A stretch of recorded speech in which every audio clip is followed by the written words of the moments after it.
Welcome to Wise Heads, where some of the sharpest minds in business share practical thinking to help you build a better business and make better decisions.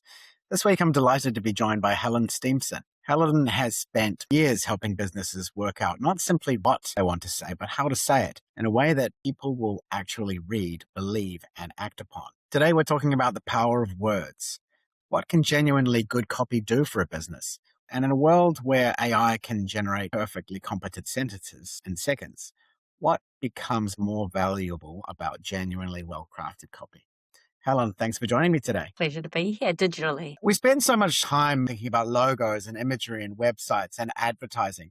Do businesses sometimes underestimate just how much of their brand is actually being created by the words they use? I think most people do agree that words are important, but because we all have access to keyboards and Microsoft Word, and now we have access to ChatGPT and Claude, I think people underestimate actually the skill and the strategic thought that goes into a really effective bit of writing. Because with design and web development, we didn't have the capacity to just create it for ourselves, make it look kind of good. So we understood the complexity. With writing, it's almost like you need a level of skill to understand how complex it is. When it's done really well, what can it unlock for or change for a business? What businesses and brands are trying to do is create a proxy for human-to-human relationships. We're trying to get as close as we can to the trust that a person builds with another person. If I say, you've got to try this thing, right? There's a reason why that direct referral is so effective. So brand in itself is trying to approximate that one-to-one communication. That means that we can kind of ride past increases in price, or we can ride through moments when we fuck up. You know, the customer service is shit, but we have this like really strong relationship. That's how the brand can protect the business. So it's not just about can we sell more Coca-Cola? It's do we have a close enough relationship to protect the business operations and the people within it. I think the first thing that people forget is that in order to give somebody your message and your sales pitch, you have to actually get them to read your stuff. You have to like earn that engagement. And honestly, I think that's most of the challenge. Once you've got that, once you've earned the engagement, there's not much else you need to do, right? It's just that is much harder than anyone gives credit to. Just being in the world is information. And so when we talk about noise, it's not just the noise of competitors. It's the noise in people's brains. So we need to find ways of really understanding what is relevant to our audience, what is important to them, what is going to connect with them at a really physical, emotional level, not just at the rational layer. The rational layer doesn't know shit, honestly.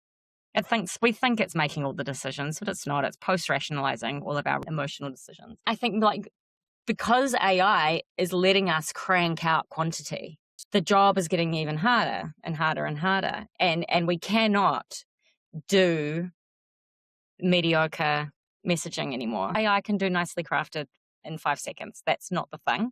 The thing is now to really, really get clear who the person is that you're talking to, what they really care about, how we can push that button to make them pay attention to you. It's going to require some bravery on the part of brands.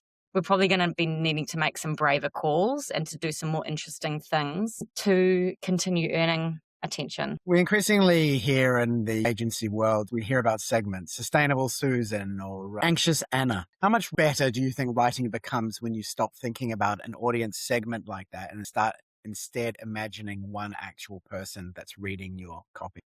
So much better. I think the trouble with those like anxious Anna, sustainable Susan persona is that they go some of the way to where you need to be, but not anywhere close, right? Because what they're trying to do is translate this massive amorphous cohort of people into a single person. They're trying to replicate the one-to-one, which is exactly what we should be doing. So if anything, I'm like, don't give me Susan, just give me the audience demographics and I'll do the rest, right? I think it does something to you as a writer, as a communicator, because it lets you get out of your neocortex, out of your rational brain and out of the bloody brand onions and out of the stupid brief that nobody knows how to write anymore.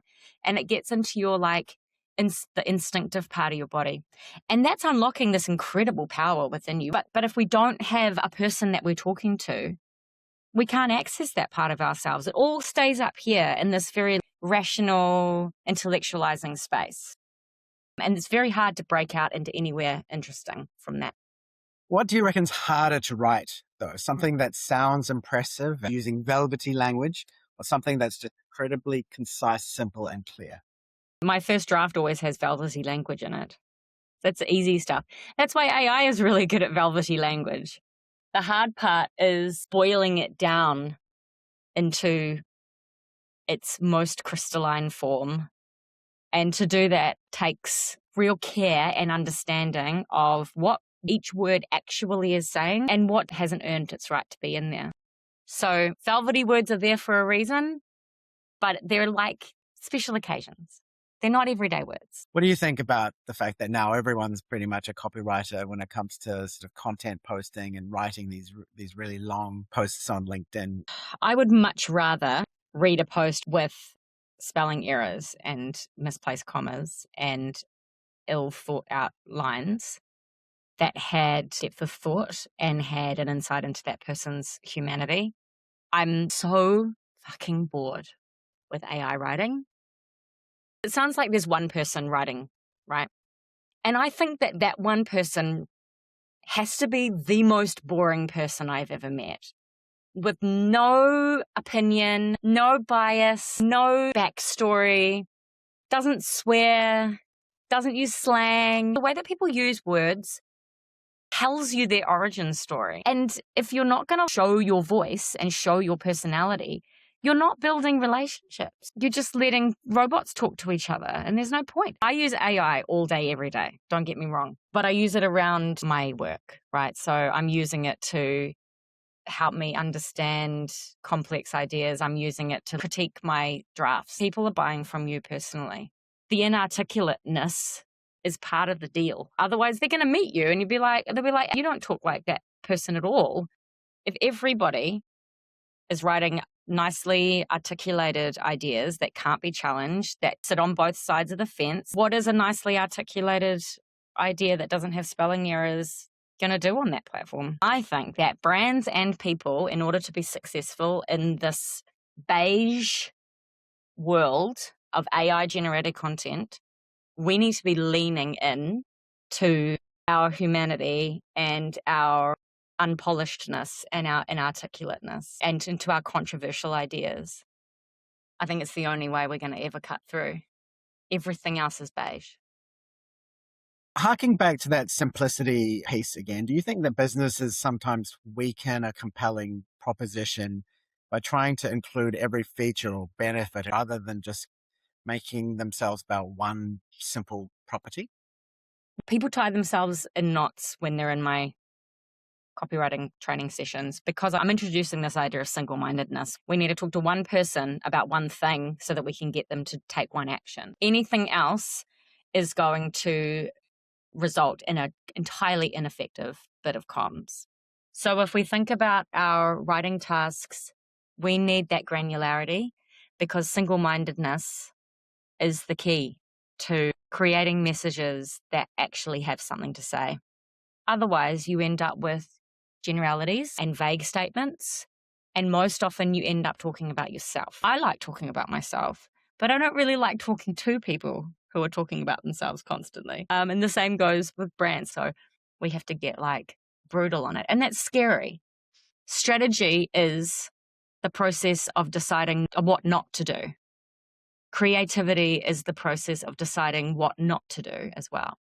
And so you have to exclude people. You have to exclude ideas. You have to exclude messages. And that puts the shits up people.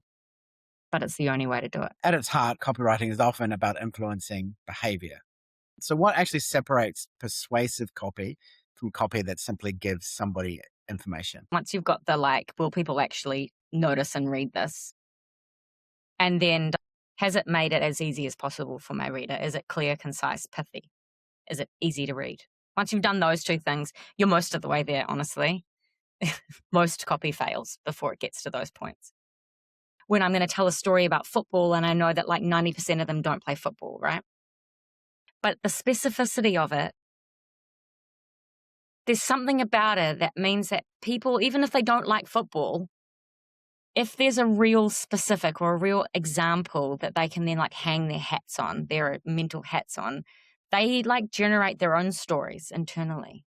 So they'll swap out football for basketball or baking bread or hanging out with their kid or whatever in a way that they won't do if you just said hobbies or even if you just said sports, because there's something about those vague general terms that keeps people at an intellectual level.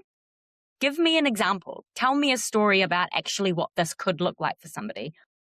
There's like a switch that happens where we then tell our own stories to ourselves. And so by excluding everybody but your one audience member and then speaking specifically to them and telling them how their life will be better with your product or your service, you actually end up including so many more people than you would otherwise, because you're giving people a template upon which to tell their own stories to themselves. Businesses are constantly or more increasingly being told to write for SEO or AEO these days, algorithms and search engines. But you've argued that ultimately we still need to write for humans. What does that look like in practice, and why is it more important now than perhaps ever before? With every new technological change, right back to the printing press and radio and that sort of thing, the only thing that stays true is that people are people. There's a reason why AI is choosing that content to deliver in the first place. And it's not because somebody has put some FAQs on their page. The algorithms are smarter than that. Mostly they're looking at human behavior. So this idea that somehow we need to now shift our focus to game these new tools is just so short-term thinking. The only thing that kept performing was useful content, was human-supported content. Do we understand who these people are? Are we approaching this bit of communication with some desire to actually serve them? Are we genuinely committed to that relationship? You just can't game it. You can game it for once, but it's not a long-term marketing and therefore a long-term business strategy. For the average business, the responses they're getting out of GPT and Claude in terms of copy are good enough. Writing's become free. Does genuinely distinctive, persuasive writing become more valuable rather than less? I think that free writing has lifted up the worst to a really nicely standardized level. But that still means the stuff that will really cut through, the stuff that's really going to like build relationships and build brands and win hearts and minds, is the stuff that's always done that. And so there's going to be a whole bunch of that box ticking writing that should be done by AI. It's fine. But also it's kind of acknowledging the fact that probably people weren't reading that writing ever before, and they're still not going to read that writing. And so maybe in the near future, we'll start to find a way of reporting on stuff that doesn't require writing. I don't think that it creates a major shift in what constitutes really persuasive, impactful, effective writing, because that's always going to be about pushing closer to that human relationship and closer to that high art, which we will never get towards, but we will constantly go there, and then the LLMs will chew it all up and raise the level slightly, and then we'll go a little bit higher and they'll go a little bit higher. Taglines from AI? The worst. The worst. Because if you think about how bad taglines are in general, if you're like, I've created this incredible bit of machinery and I've fed every tagline that anyone has ever written into it, of course you're going to get bad taglines out of it. But the thing that's annoying is that in order to get to the campaign headline, you still have to tell GPT, here's the person you're talking to, here's the information hierarchy, here's the SMP. You're doing most of the work anyway. And then it gets to do the fun bit.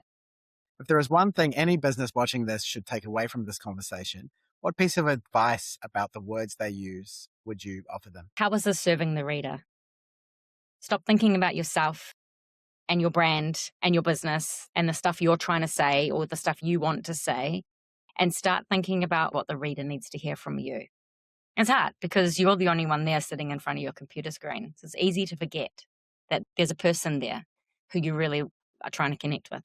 I think what comes through really strongly is that great copy isn't just simply about writing beautifully. It's about understanding who you're talking to, being clear about what you want them to think or do, and then being disciplined enough to use only the words that help them get there. And perhaps in a world where generating more words has never been easier, the real skill is no longer producing them. It's knowing which words are worth keeping. Thanks again for joining me. It was a pleasure. Thank you for letting me talk about my favorite topic.